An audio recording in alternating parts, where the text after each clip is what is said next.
Not by my book.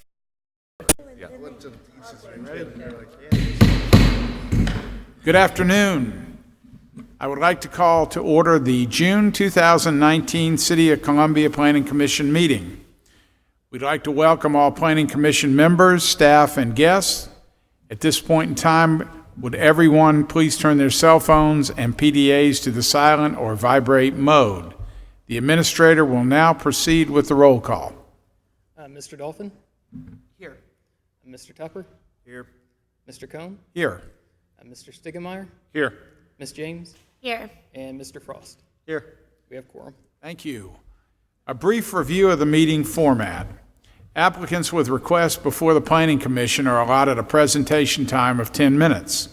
This time should include, but is not limited to, an overview of the project, case history, and any pertinent meetings held regarding the request. This time also includes all persons presenting information on behalf of the applicant, such as attorneys, engineers, and architects. This time limit does not include any questions asked by the Planning Commission or staff regarding requests. Members of the general public are given the opportunity to address their concerns in intervals of 2 minutes. The administrator has a timer and will make presenters aware of when the time has expired. The Planning Commission reserves the right to amend these procedures on a case-by-case basis. The consent agenda. The Planning Commission uses the consent agenda to approve non-controversial or routine matters by a single motion or vote. Examples of such items include approval of site plans, annexations, and street names. If a member of the Planning Commission or the general public would like to discuss an item on the consent agenda, that item is removed from the consent agenda and considered during the meeting. The Planning Commission then approves the remaining consent agenda items. The administrator will now read the consent agenda.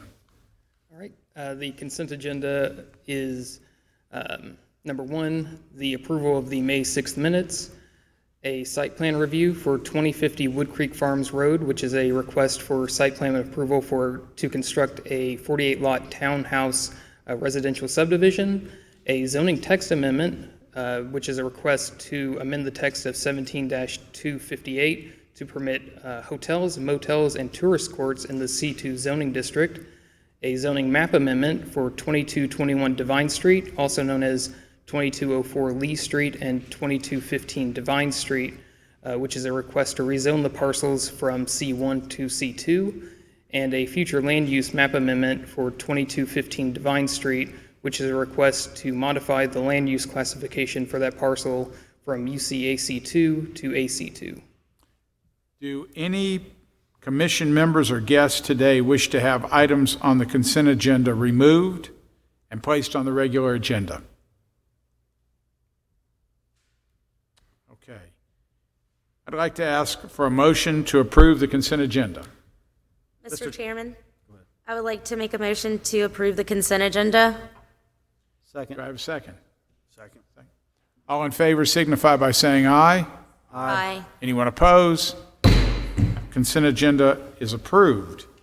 We will now proceed with the regular agenda. Anyone speaking, I'd like to remind them when they come forward to please state their name clearly. Thank you. All right, so the regular agenda is a zoning text amendment about eating and drinking establishments, and we have our zoning administrator, Rachel Bailey, here to talk about that. So this is a 3-part text amendment. It's repealing and amending portions of 1755, 17258, and 17269 related to eating and drinking establishments. So it removes certain definitions and replaces them with the eating establishment only, eating and drinking establishment type 1, and eating and drinking establishment type 2. It updates the table of permitted uses to include those new 3 classifications and update parking. And it also repeals the text of 17269 and replaces it and renames it with new conditions for all 3 of those new types of eating and drinking establishments. Thank you. Any questions for staff? I think I asked one earlier. We're just really changing the wordage of eating, am I correct, eating establishment only, or? They're no longer split up to you're either an eating place or a drinking place. Now it's eating and drinking establishments. It's no longer looking at the percentage of sales, it's looking at hours of operation. So if a place is open until midnight, it's allowed outright in certain districts with conditions. And then if it's midnight or later, it's a special exception in any district in which it could be allowed.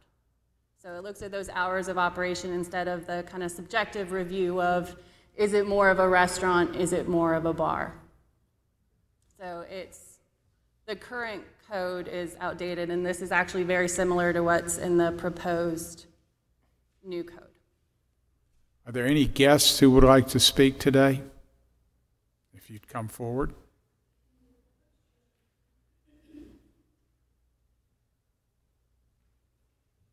Evening. Excuse me, I've got a frog in my throat. But my name is April Lucas. I reside at 911 Lawrence Street, which is between USC and 5 Points.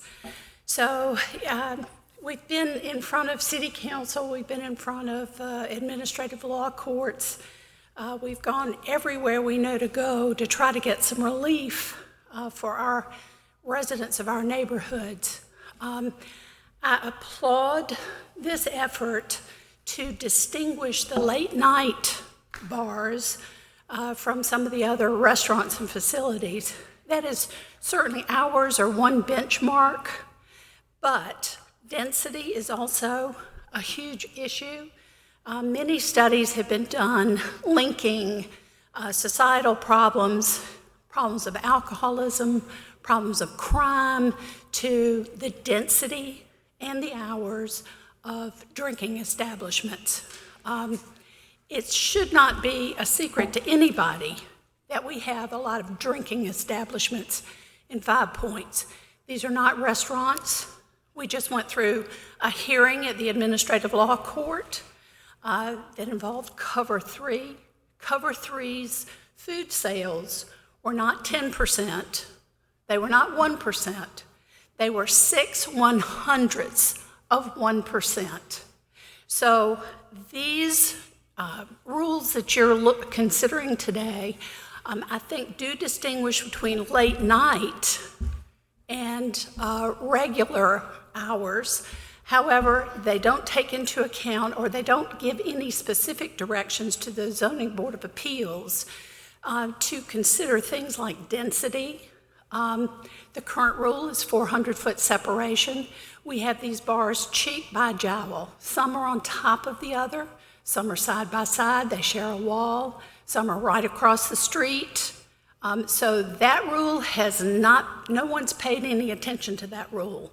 So my concern as a neighbor of 5 Points is that we begin to take a look at density. We consider that as a factor. We consider not just the impact on an adjacent property, but also we consider the impact on neighborhoods that surround the district, that are within walking distance.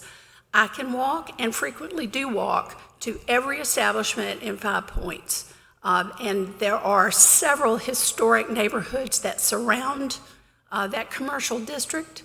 It was established to serve those neighborhoods. We don't mind sharing it with students, but it should be regulated in such a way that it also serves us. I've got to thank you. The time's up. Sure. Thank you.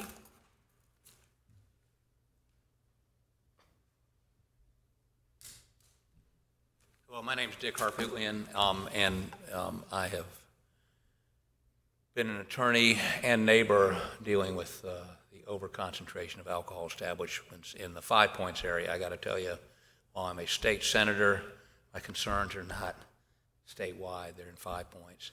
My concern with this amendment is it does away with any sense of concentration of alcohol establishments. We think that ought to be discretionary with the zoning administrator. And by the way, we're litigating these cases in front of the administrative law judge on whether the licenses ought to be granted at all, and we've had some success on that. I'm concerned with the 400 feet being done away with and nothing replacing it. I would not have a problem with some sort of statement that concentration is an element of what the zoning administrator should consider, so that if neighbors had a problem with that, they could voice those concerns with the zoning administrator. The only other concern I have is this scheme of type 1 and type 2 may not be consistent with state law. So I'd ask you to have your attorney look at how the alcohol licensing, you have to have either a beer and wine or a liquor license to be a type 1 or type 2. There is no requirement for food with a beer and wine license. There is with a liquor license, liquor by the drink.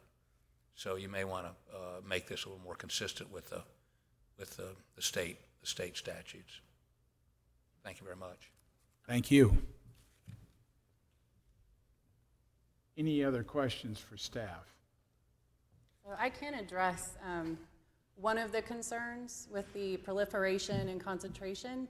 By it requiring a special exception, that is one of the criteria the Board of Zoning Appeals has to review. So they look at the impact on surrounding businesses and neighborhoods. They also look at the impact of, or the density, the concentration and proliferation. So by pulling it to a special exception, that it opens it up to the public to attend a public hearing if they have concerns, and also one of the main criteria the board considers is the concentration of that use in the district. Okay. There are no other questions. I'd like to call for a motion.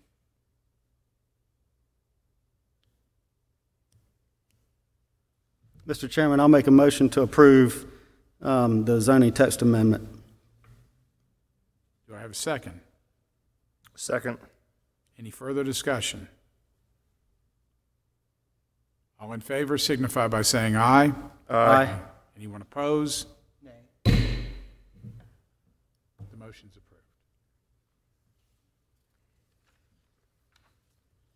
approved. Any other business today?